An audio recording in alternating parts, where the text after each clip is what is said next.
Charging a minimum in your food truck business. With your food truck business, you need to learn and understand how to charge a minimum. I believe that a minimum price should consist of the following two considerations: covering your costs and knowing your opportunity costs. To start understanding how to charge a minimum, you'll have to know what your break-even point is and your opportunity cost is. So to start, you'll have to calculate your break-even point, and to do that, you first need to know your daily fixed costs.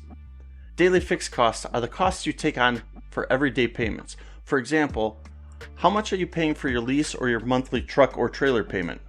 What about parking fees? What's your insurance rate? Gas? Propane?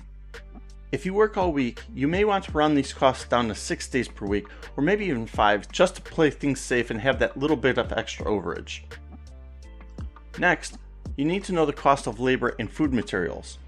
Food material costs will always be a moving target, but you should know them as a percentage of your sales.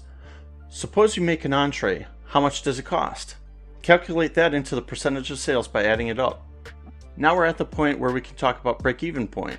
Break-even points need to be covered by your minimum. You should also consider your opportunity cost. Another way of putting it is, your opportunity cost is the cost of choosing not to take another job. For some food truck businesses, this isn't very high at first because you're just starting out and you don't have a whole lot of opportunities. For others, you might be able to pick up a booking worth $500, $1,000, or even more.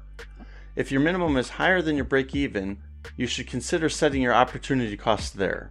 Therefore, as a rule of thumb, you should set the minimum at the higher end of your break-even point or your opportunity cost. Knowing your cost and opportunity cost will help you know where your minimum needs to be set at.